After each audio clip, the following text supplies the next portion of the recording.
Hello, Assalamu alaikum and good evening. How are you today? Welcome to another episode of Health is Wealth. I am your host, Shahid Jamil. How are you on this Saturday evening?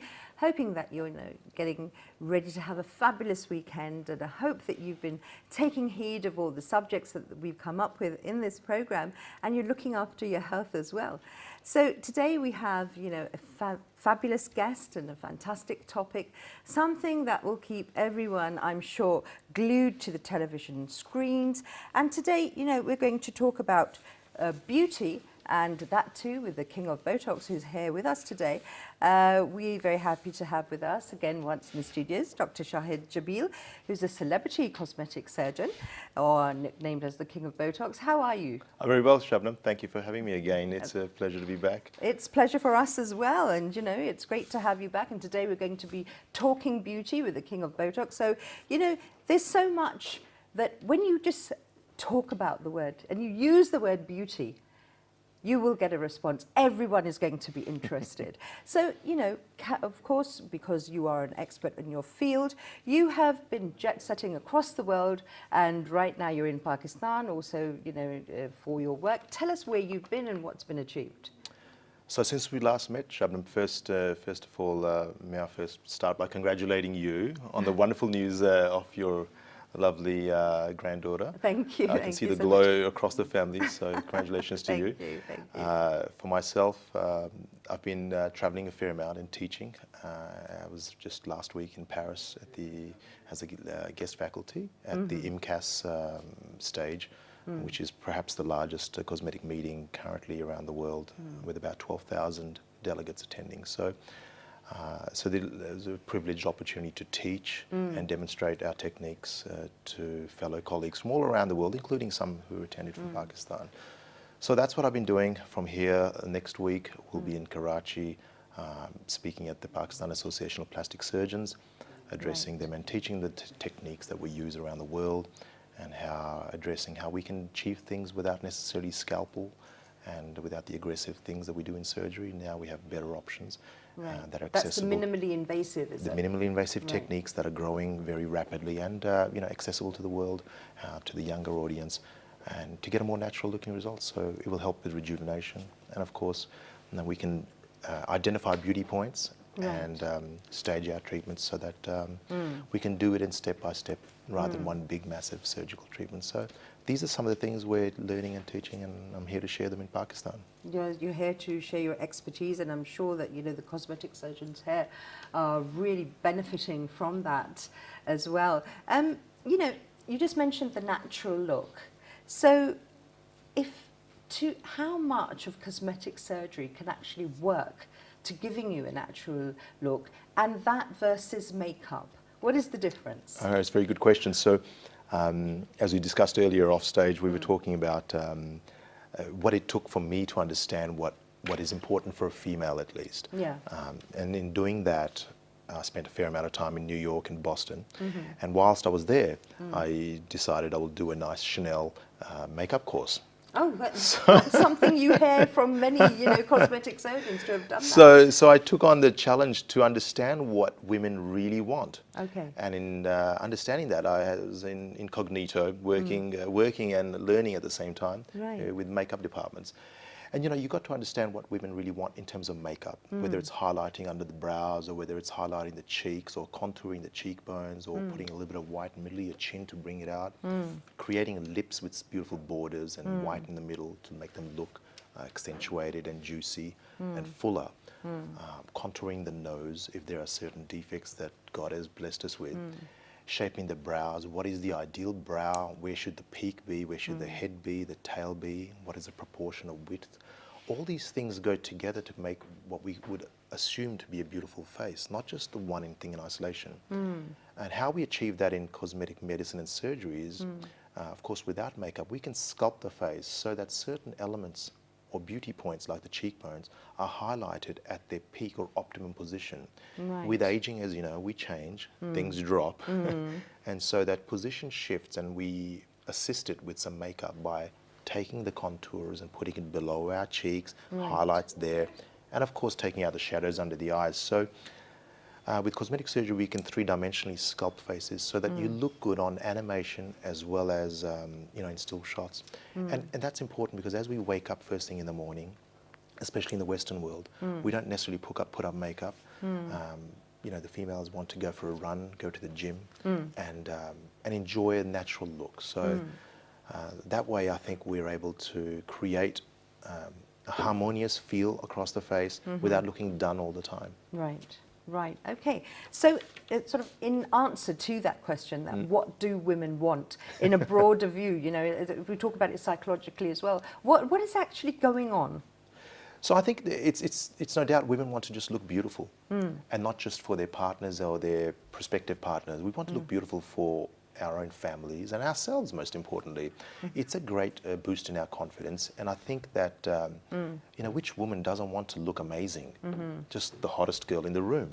It's normal. It comes with the territory. We're blessed in Pakistan. We have natural husn or beauty. So many poets have been inspired in this region of the world. No doubt. So we're kind of blessed, and not just beauty doesn't just come in with what we look like. It comes from within as well. True. Our character shines, and when we smile, that genuine glint in the eye brings out our beauty. So these are things we have to preserve when we're looking at beautifying people. We don't want to make them look like maims and unanimated plastic. Yeah. That's definitely not the aim of any good quality surgeon. Right. The ultimate aim is natural, undetectable, fresh, rejuvenated. And we don't necessarily want to look younger. What person wants to look younger?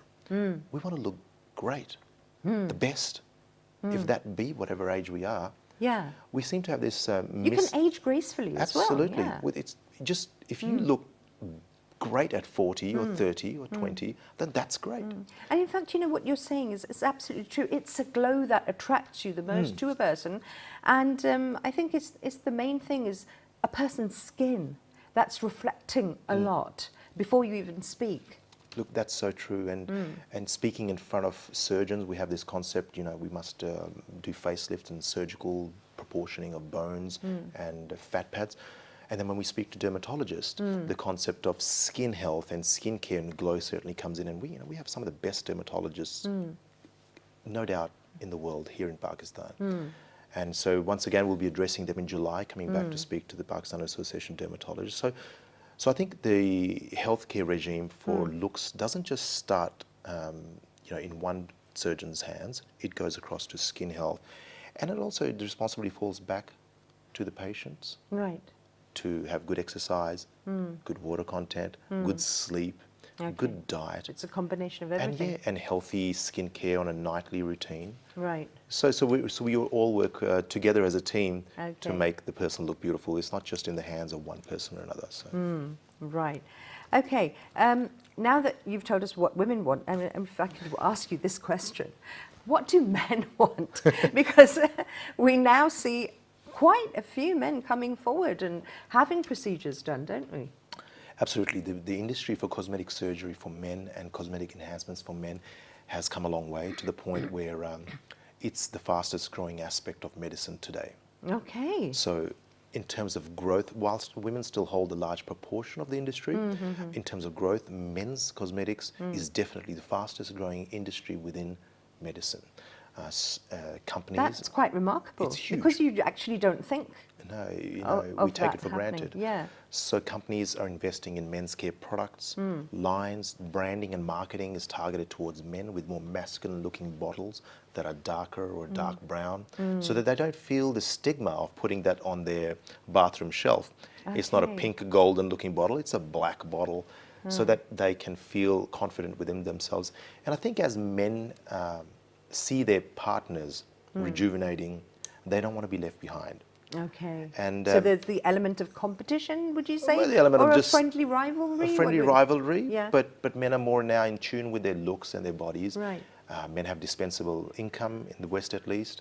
And to a large extent, I think that we're not metrosexual, as you might say. We're actually now enjoying and rejoicing the look. And that doesn't just mean having to look pretty.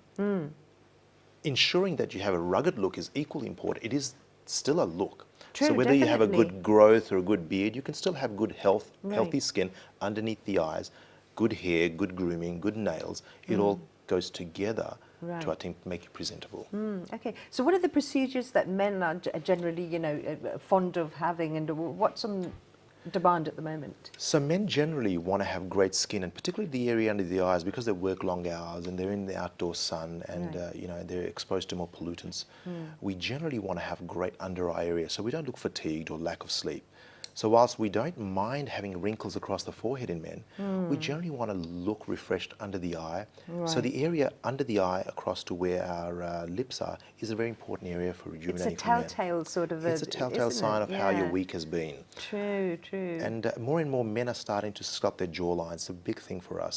And we can create that with injectables and products and by relaxing muscles around the neck. And if you're going to the gym, you're either putting on excess muscle and you're straining the face, which a lot of men are doing now. So in straining the face, you're aging it a little bit more. So whilst your body will look great, you'll have more muscles and you'll look like Adonis, the truth is the face ages a little bit for those people that go to the gym. So we can relax Okay, that's very structures so that it interesting. looks a little bit more softer. Softer, right, exactly. That's what I was going to say, because sometimes you find people who are, going to the gym a lot, that sometimes there's a look on their face where It's an they seem a intense bit look. haggard or something? It's a or haggard, exactly. You know what? A haggard look. It's a haggard look, and it's a very Yeah. intense look because they're stripping the fat, not just across the body, in the Right. aim to look sculpted with your chiseled six-pack and your pecs and your shoulders. Some of the fat inevitably comes off the face, and when that happens, the face looks more chiseled but haggard. So it's the price Opposite we of pay. looking fresh and sort of True. whatever, right? Okay, so now because you are a celebrity cosmetic surgeon and you've been working on a lot of sort of VIP faces and things like that, when we talk about a celebrity who is, of course, they're going to be on camera, they're going to be on screen, they're going to be known for how they look. Are their procedures different to what a person who is not a celebrity would want? What's going on there? That's a really good question. In fact, this is sort of what we do every day. What we try and do is give the average person, or any person that walks through my practice at least, I tell them that lucky you're here because even you're a celebrity. If you Oh, weren't that's before, you will be fantastic thing definitely to after say. the treatment. So we treat everyone the same, and that's the principle of any good ethical practice. You treat everyone as if Oh, they that is were a so true. celebrity. You treat every celebrity as if they were common. So you don't do Fantastic. something up and above. That's just something you would expect from a good doctor to deliver to everyone. But are there differences in treatments? I think what limits the treatments are, of course, ultimately budgets. Of course, And yeah. it's the underlying, Yeah. That That is going to dictate how much you can actually Absolutely. get done. Yes. I mean, it's a sad reality. So what do they do that's different to the average common person? So in any treatment paradigm or strategy, we start off with the basics, which we feel would give you the best value for your money. Okay. Whether that be replenishing certain areas of the face, like cheekbones, which descend and disappear over age. They just fall down. And we deflate tissues. And everything wants to hang down, sadly, for everyone. So we want to sharpen those features. So we will do those things which predominantly create the light to bounce nicely off the face. The celebrities take it to the next level. They then start to look at deeper tissues and blending these areas with more products. So it Okay. looks more natural, using techniques that are more sophisticated so it looks good on animation. If they're actors, they want to retain that. And I think with the celebrity, the key is to keep that identity alive, never to dilute that look. You don't want to create, you don't want to straighten noses if they were always known for And certain then, features. exactly. You don't want to exactly. remove Cindy Crawford's mole, for example. It's an identity mark. And you certainly don't want to take away the things that we know the celebrity for, and we love the celebrity for. Exactly. But Because you that's character as well, That's isn't character. it? And that's what we pay big Yeah. dollars for, to go and see their movies. So, but at the same time, we want to retain that character so that because we love them so much, we want them to just stay like that. Right. So retaining character is really important. Okay. Preserve the appropriate wrinkles so they don't get worse. Okay. Leave a little bit behind. Just Right. choose the ones that work well. Right. And of course, give them a better glow across the skin so that they don't necessarily look different, just to look better. Okay, now, as we're talking about this, there are some celebrities that, you see, or not even celebrities, let's talk about ordinary people as well. And you see that in their family, they, you know, the generations seem to be like the grandmother, the daughter, or maybe even a great-grandmother. They all seem to be really misleading. You can't tell their ages. And these are those people who've not had anything done. So is genetics also playing a part in us? Who's going to age more quickly? Look, absolutely. I think genetics inherently is not only going to play a part in how we look, it's how long we last with that look. So, Okay. you know, we generally are very similar on the inside to our predecessors, our parents. So our lineage has to come from someone. And if they hold certain traits or characteristics in medicine, as you might say, certain disorders Right. that are passed through our genes, X and Y chromosome, then we'll inherit those.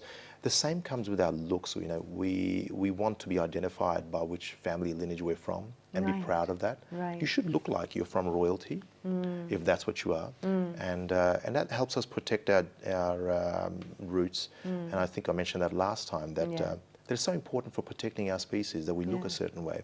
We're identified by a certain clan or a Right. tribe, Right. be it from our height or the color of our hair or the chiseledness of our jaw. It gives us authority and command, and it allows us to identify to where we are in relation to other people. So yes, the genetics plays a huge part. Mothers and daughters are more starting to look like elder sisters and younger sisters, and fathers are starting to look like elder brothers. And that's perfectly what I think fathers and mothers would love, to be called the elder sister and elder brother. True. Absolutely, that's absolutely true. Okay, you know, let's talk about, you know, the your areas of expertise. So, what are the things on the face that are giving away, you know, that the dull and the fatigued look, and that you need to work on the most? So that again, fantastic questions today. So this is the daily practice of when someone walks in through the door. I think what they want to know is, doctor, how can you make me look my best? What is it that you're thinking, doctor, that's different to how I envisage my look to be? So if a patient would ask me... And there may be a very surprising answer there. It's a very surprising answer usually. Yeah. So if a patient walks in and says, doctor, I need big lips because I've seen this on Instagram and such celebrity has it and I love the way she looks, but I just want the big lips.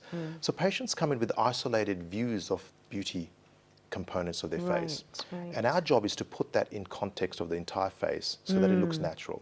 Now, just planting big lips on someone who otherwise has a small chin and no cheeks is, I think, a criminal act. True, It's because then you subjective. get that look for when you Yeah. can tell that somebody's had work done with their lips looking out of proportion. Completely. Yeah. And for a cosmetic surgeon, that to me is like putting the cherry on a cake. You want to make sure that the cake is first built beautifully, because that's the part that you're really eating and enjoying. And the Right. cherry is your signature look.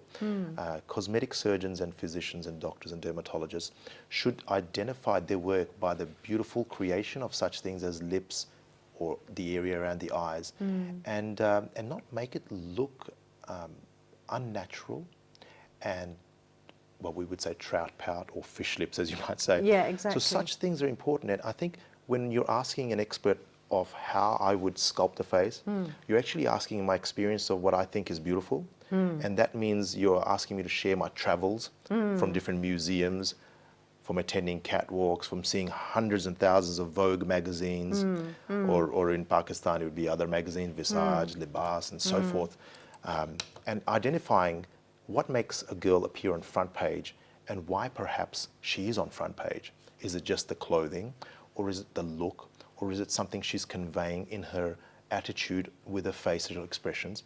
So understanding all that is what we do every day. We're trying to identify what is the missing piece of the puzzle for that particular face in front of me, Oh, that's which will complete it for her. Right. And it's never a cookie cutter technique where I do the same on everyone. Of course So not, yeah. the analysis of that individual face, whether it be assessing the proportions, measuring it, taking pictures, identifying together with the patient what are the areas that they want to enhance and what I would suggest for them. And usually there's a difference. Right, know, I'm we sure do- there's a stark difference Absolutely. there. We do things in areas away from the areas they want treated to enhance them. So if you want to look, if you want to have amazing, if you want to have an amazing cheekbone, I will start treating your neck. Because the muscles that pull the entire face down are inherently in your neck and go all the way up halfway into the mouth. You know, muscles like the platysma. So if you're straining those muscles, it'll pull your cheeks down. So by relaxing these areas, we're able to allow other smaller muscles to lift the cheekbones up.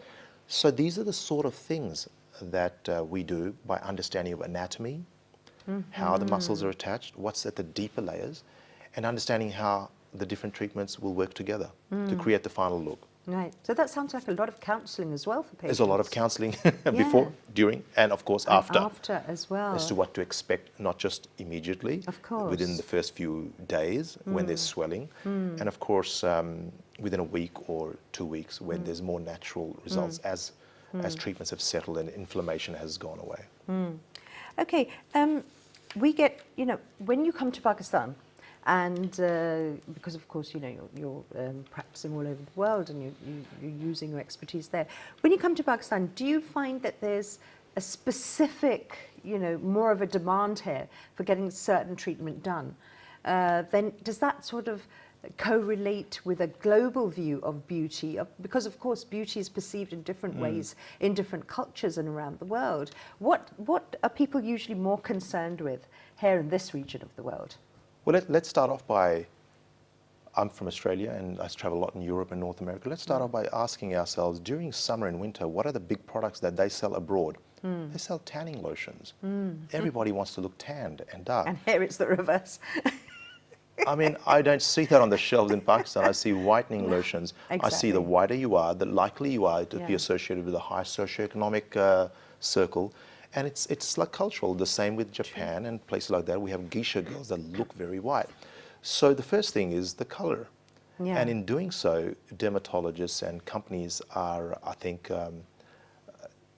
engaging in practices where we lighten the color, whether it be machine-oriented lasers or whether it be products, chemical products, glutathione-based products, to try and lighten the skin in Pakistan. So in lightening the skin, we're actually creating a light all over. Whereas the true art of sculpting is to have light just in the areas you want to highlight. That's really technical. So it's technical. True. So I'm just trying to highlight certain areas so the light bounces in that area as opposed to a whitewash of the entire face. So what do we do in Pakistan? We immediately rely on darker colors for contouring to help us identify the difference in contrast. So our skin color is different to start with. Right. Having said that, we can tolerate a lot more drama on our face because we have slightly darker tones. We can tolerate bigger lips because the contrast between red and white isn't so much. Right. So it sits better on us. We can definitely tolerate more sultry eyes. The gloomy makeup around the eyes sits better. It's not such a big contrast. So that's the first point. Right.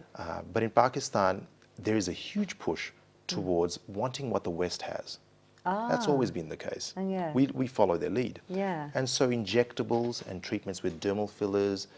So having more of a Hollywood look is something that you would say, yes, absolutely. Hollywood look or Paris look or London look or Italian look. It's definitely something we're having more of. And I think companies are investing heavily in pharmaceutical companies to bring in quality products from around the world to be able to create these things with dermal fillers, hyaluronic acid, and to be able to rejuvenate the skin with more expensive machines that we have in the West. So. Okay, right. This is all really fascinating because so many things that you don't actually realise that people, you know, our perception of beauty is so different to so many things, to so many other people, and it's all relative as well. So are we, the more magazines we look at, the more specific area of the world we focus on, are we pre-programming ourselves to our perception of beauty? Well, I think we are. I mean, we want to inherently retain our character, but you know, jeans, for example, are not something Pakistani culture had. You know, we see a lot of jeans in our shopping malls in the streets being worn, denim, Levi's 501 or whatever we so choose. So if majority of our body is going to be covered with a fashionable item that's not inherently Pakistani, then what's left is a very small portion to show to the world. Okay. So it's going to follow suit, whether it be hairstyles. You know, currently we have a big trend in men to have beards and growth, as we were talking earlier. So, you know, we are going to follow that, and we're going to actually make it better, believe it or not. So Pakistanis follow, and then just take off and take it to the next level. Right. So Okay. yeah, those trends are going to definitely follow. We're going to follow the West. Right. And whilst the West is always trying to follow us. Okay, amazing, isn't it? So we'll get back with more questions. Right now we're going for a break, but don't change the channel.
Okay, welcome back to the program. We're talking beauty today with Dr. Shahid Jamil, celebrity cosmetic surgeon. And, you know, if you want to get in touch with Dr. Jamil, his email is drsjamil@hotmail.com. We'll show you that there at the bottom of the screen as well. And his WhatsApp number is +61 40 222 3785. So we'll be showing you all that information at the bottom of the screen.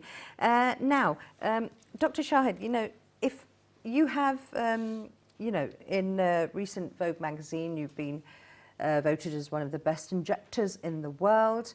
And you've had, you know, you're not on social media, you're not on Instagram, you're not on Facebook, and you're sort of, you know, media shy as well. So what are the reasons for that? Because the people that you're working on are very much in the spotlight. So what's going on there? I'm very cognitively aware of that. My patients often say, how do we get hold of you? And it's difficult because I'm either traveling or living out of a suitcase. And the other thing is, of course, to a large extent, when social media took on, say 5-10 years ago, when Facebook and Instagram started, perhaps I was a little bit old school minded. And I still held to the values of patient consults and, you know, the traditional ways of medicine. Okay. So whilst it's grown in the cosmetic industry, I haven't kept up with it as much. But I find nothing more luxurious than discretion and privacy for any one person. So, you know, a lot of our social media is marketing, showing faces before and afters. And if that's the sort of work you're looking for, how other people have changed and you can do the same, then you're not really chasing that true top-end work, which should revolve around your face changes, your individual looks, not how someone else did it. So I think there's a lot of cowboys on Instagram and social media portraying things that they can do, and perhaps there's some misleading assertions of what is achievable through filters and through, you know, images digitally enhanced. So it's sort of like the empty vessels make more noise sort of analogy, you could say, isn't it? yes, you could say to a large extent. However, it's a great medium to educate patients and never discount that. And whilst I say that I'm not on it and have never been on it, it's a purely word of mouth practice. Things may change as time does, and perhaps we can look at it as an angle of education. But I think discretion is very important to me. I'm a very private person in real life. I'm a very shy person. Right. You know, my patients enjoy the spotlight, and I like to choose to be a bit more in the back seat. In the background. In the background, I think. Because the overexposure. It actually is something that can be a bit off-putting, actually. As you said, you know, sometimes less is more. And in today's world, when you open social media and all you see, especially on Instagram, it's just so many faces posing the same way, nearly, with the same expressions, that all of a sudden everyone seems to be looking the same. Yes, Shabnam, look, I see a maximum of 3 to 4 patients in a day, and that's it.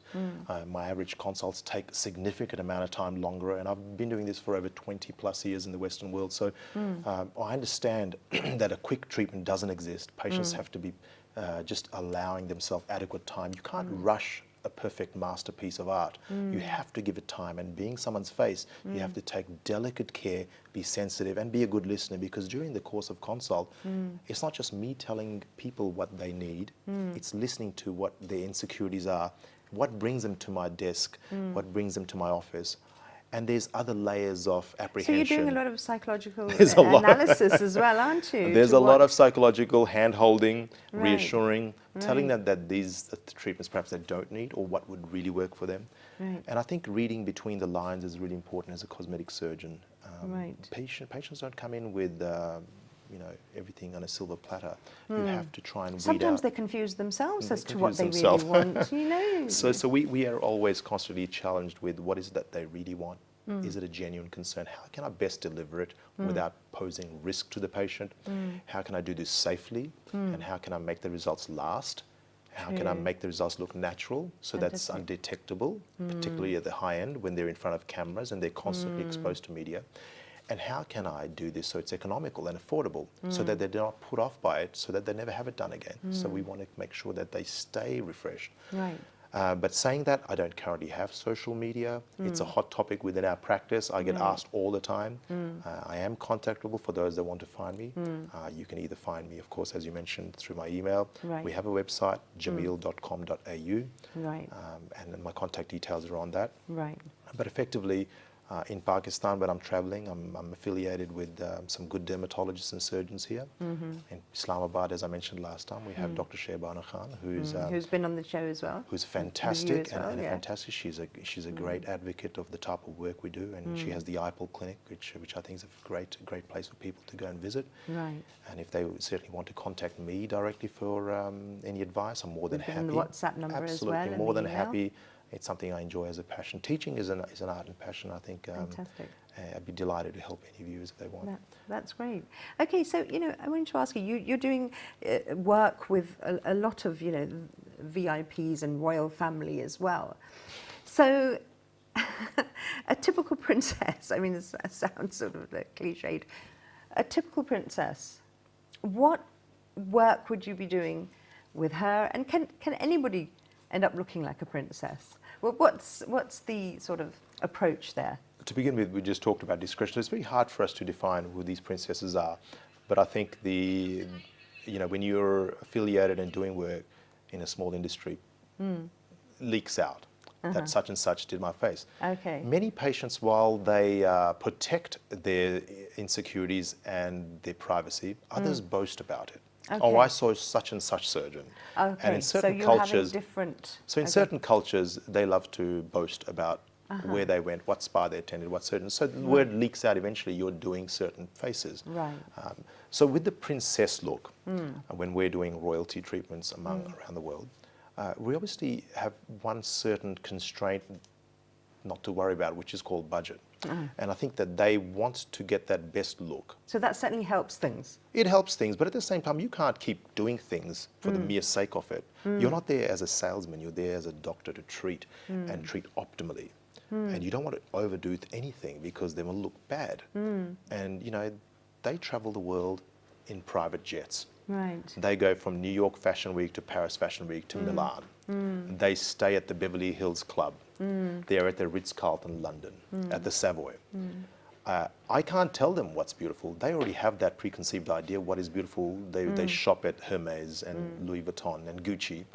They're already filtered and their mind is already programmed by the lifestyle they have. Right. All I can do is help them filter it Okay. and have a look that's consistent with their culture. If they're from the Middle East, certainly the eyes, the lips, the more dramatic look is important. And if they're a little bit more from the West, the Europeans, they're more natural, sedate, glowing skin. The royal family, for example, you don't want to look like someone from Hollywood. Yeah. They have a more English, sedate look. So depending on where that royalty is from, I think you'll expect a different princess in them. Okay, okay. Is it possible to, when money is not an issue, is it possible to develop an addiction? I think it is. I think it is very easily, because if you love something, and beauty is the most addictive thing we mentioned last time. True. Without a doubt. And that can come from a little treatment or a lot of treatment. And the quantum of a treatment doesn't make you a better looking person or an uglier person. It just means that the size of your face requires a certain type of treatment, hence the treatment may cost you more. But you may be able to switch something so subtle on someone's face to turn them from less beautiful to a little more beautiful, whether it be just straightening out and a everyone kink. is left guessing. And everyone is left exactly, guessing. you just look different. What Just look happened? different, yeah. Yeah. It's the way our eyes land on their face, and it's the way psychologically we perceive it. You know, like straightening out a gentle bend on someone's nose is so satisfying for the patient, and they suddenly have this glow about them. The eyes sit better. And also, if they have very deflated lips, if we just give them a little bit of lip, for some reason the eyes light up. So we can create little things appropriately. Right. And you know what I say, difference between a beautiful, really nice treatment and one that looks a bit off is just in the angle And the and balance. in the technique and the balance of And the as injection. you said, taking into context the whole face, The whole face, not yes. just an individual feature. How can you direct a viewer who is not really, who doesn't really know about, what's current at the moment and what's available? What suggestions do you have for them if they want to consider to have cosmetic surgery? So of course, like anything you purchase, you buy, you invest in, do your research, understand what is broadly happening around the world, what is a safe technique, understand the product that's going into you. We get so caught up in the food we eat, whether it's healthy, how many star rating it has for cholesterol. So when it comes to treatments, understand the product. Don't just take your doctor's word for granted. Research. Research. In doing research, also don't rely too much on Dr. Google, because that will lead you astray. yeah. Because marketing. That's true. Have a good, reputable doctor that's well trained. Experience always helps. Have someone who's not a cowboy and talking about other people's results. Talk to them, and a person that allows their work to speak for itself, I think, is the person you want to choose, not someone who boasts about how others do their things. So find experience, find someone who's been teaching, that helps. Okay. Find someone who is happy to discuss your concerns openly. Find someone who is happy to take care of the concerns after the treatment. And someone who's Aftercare. always available. Right, If someone is not exactly. available and not listening to you, certainly you'll You're not gonna be able have- to discuss all your Of course, treatments. the communication is going to be a problem. And find someone with an artistic eye for detail. That's the most important thing in cosmetics. Yes, they can do the things, but do they understand what you want to achieve artistically? Right. And that's a huge. flair. That is true. Okay, we were talking about aging, and there are some areas that we seem to neglect. I mean, a lot of focus is on the face. We seem to neglect our hands and the neck as well, which are big sort of, giveaways for Absolutely. the aging process. Tell us about that. So the hands and the neck, I think, are such an important giveaway sign for someone who has a perfect face. Saying that, they're often the extension, of course, our budgets, but the neck to me is the pedestal on which you put the beautiful face on. And the hands display some of our most expensive jewelry, our rings, our watches are on the hands. True. And because when we're talking, our animation of the hands close to the face, it inevitably gives away the life we've lived and the journeys we've had. So wrinkles on both sides, men and women. So beautiful hands. We lose fat on the hands, and our tissues become thinner, no different to the face. Right. And we're insulting them to chemicals, to products. Yeah. So yes, we look after them with particularly creams, but now we're injecting into the layers of the hands to replenish the suppleness, the softness of the skin and the underlying layers, and to give that beautiful, soft look. Full look. Full look, as opposed to the veins and the Yeah, tendons and the okay. nerves. So we're injecting products equally with good techniques of cannulas into the hands to rejuvenate those, and so that you can show off some of your most prized assets, rubies, diamonds, and so Yeah, forth. So, true, so true. it's really important that we maintain that. Okay. The neck as well. What The neck, yes, there are different techniques for the neck. So many machines are out there to tighten the neck. We use what we call the Nefertiti neck lift. I use that with Botox in the middle to shrink the middle muscles from overused platysma. That allows the sides to stretch and pull the neck up. Okay. We can do, of course, there's always surgery. There is fat dissolving treatments in the middle part of the neck, fat that sits in front of the platysma muscle, deoxycholic acid treatments. Companies are bringing out different treatments we can inject. And of course, there's Althera and things like that, which allow us to tighten tissues. And of course, neck lift surgically, if Right. that's something people want to do. Right, okay. We get lots of sort of like products on the market as well that promise that if you use them, the anti-aging that will give you firm skin and, you know, an instant bottle, facelift or magic something bottle. like that. So, Look, be wary of those because that's marketing techniques and schemes. You know, Right. there's no such thing as an instant facelift. Yes, we can try and create facelifts with injectables, and we do that. You need significant products, and that's the end of the market. I specialize in for those, you know, VIP celebrities. It's never 1 or 2 or 3 mils. It's usually, you know, 10, 12, 15 mils. So budget that. Right. You can get facelift results, no doubt, if the skin and tissues allow for it, but with high amounts of injections, because usually we're losing volume across the face at bone, soft tissue levels. Right. So yes, you can do that. The creams and potions in a bottle, be wary, but nothing is really detrimental if it's safe, if it's regulated, if it's from a good company, and if it's medically proven.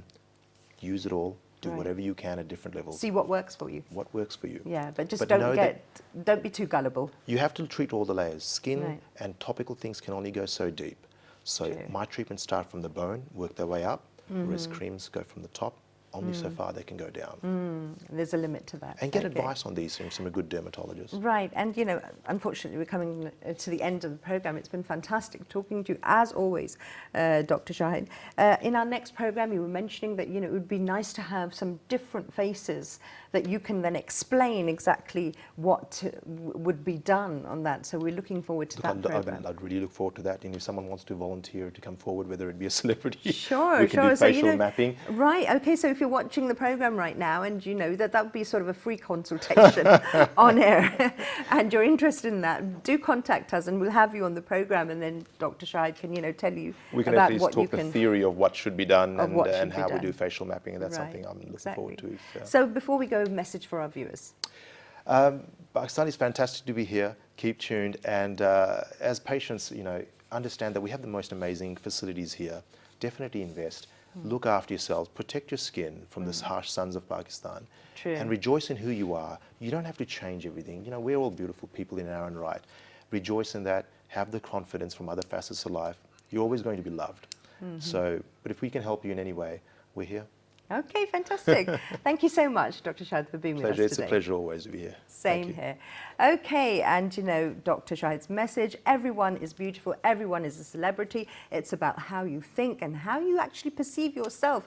And there's so much there that's available for us that, you know, can help us. So with all that, stay focused and stay real in reality as well. And hoping to see you again next week. Stay happy, stay healthy. Bye-bye.